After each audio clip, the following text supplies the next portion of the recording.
Good morning all of you. Morning sir. बच्चों, आज एक बहुत महत्वपूर्ण दिन है, 25 जनवरी। हालांकि जनवरी का जो महीना है वो हमारे लिए, हमारे देश के लिए एक बहुत महत्वपूर्ण, अद्भुत महीना है, क्योंकि इस महीने के अंदर हमारा गणतंत्र दिवस आता है, जो कि कल है, रिपब्लिक डे। लेकिन उससे पहले हमने एक और नई परंपरा को अपनाया। इस जनवरी के महीने को खास बनाने के लिए आज 25 जनवरी को पूरे देश में राष्ट्रीय मतदाता दिवस, नेशनल वोटर्स डे भी मनाया जाता है।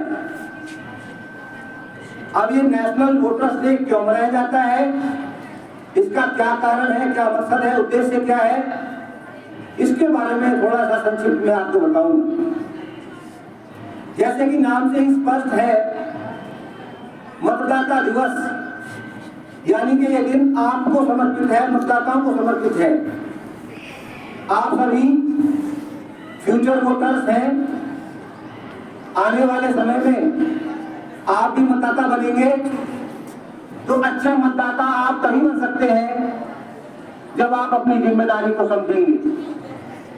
एक मतदाता की जिम्मेदारी क्या होती है, मतदाता एक अपने राष्ट्र के निर्माण में कैसे भूमिका निभाता है, इसको समझना बहुत जरूरी है। तो जब देश आजाद हुआ तो उस समय सभी लोगों के पास राइट टू वोट नहीं था। 1935 के अधिनियम, भारत सरकार अधिनियम या गवर्नमेंट ऑफ इंडिया 1935 के तहत कुछ लोगों को वोट का अधिकार मिला हुआ था और उनकी संख्या मात्र 13% थी। 13% people had only right to vote. लेकिन जब संविधान लिखा जा रहा था तो संविधान को लिखने का मुख्य कार्य डॉक्टर भीमराव अम्बेडकर को सुपुर्द किया हुआ था, क्योंकि वह ड्राफ्टिंग कमेटी के चेयरमैन थे। और ड्राफ्टिंग कमेटी के चेयरमैन होने के नाते उन्होंने 16 जून 1949 को मतदान और मतदाता का प्रावधान किया। उन्होंने यूनिवर्सल एडल्ट फ्रेंचाइज का सिद्धांत अपनाया। यूनिवर्सल एडल्ट फ्रेंचाइज का मतलब है सार्वभौमिक वयस्क मताधिकार। इसका मतलब यह है कि भारत के जितने भी नागरिक हैं उन सबको वोट का अधिकार मिले। जो पहले ओनली 13% लोगों के पास था, वो सभी को मिले। 100% यहाँ के सिटीजन हैं सबको मिले, महिला को भी मिले, सभी धर्म के लोगों को मिले, सभी जाति के लोगों को मिले। तो इस पर कुछ विवाद हुआ, लेकिन अंततः इस प्रस्ताव को स्वीकार कर लिया गया और जब देश का संविधान लागू हुआ 26 जनवरी 1950 को, तो सभी को राइट टू वोट मिल गया।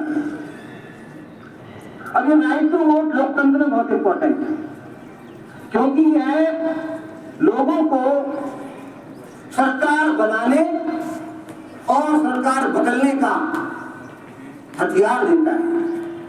सरकार बनाना और सरकार को बदलना, ये बहुत इंपॉर्टेंट है, क्योंकि जब लोकतंत्र नहीं था, पूरे विश्व में राजतंत्र हुआ करता था, तो राजा रानी के पेट से पैदा होता था।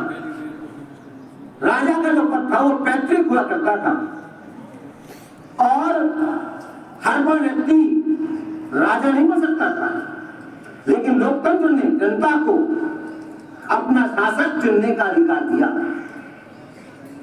और यदि वो शासक अच्छा काम नहीं करता है, यदि वो आपकी सेवा नहीं करता है, तो उसको बदलने का भी आपको अधिकार है। तो भारत में 5 साल के लिए चुनाव होते हैं और 5 साल के बाद फिर से दोबारा चुनाव होते हैं। चुनाव व्यवस्था यहाँ पर चुनाव आयोग करता है, जिसका प्रावधान संविधान के अनुच्छेद 324 में किया गया है। 324, 325 और 326 ये तीन बहुत महत्वपूर्ण आर्टिकल्स हैं, क्योंकि 326 में एडेंट फ्रेंचाइज का सिद्धांत अपनाया गया है।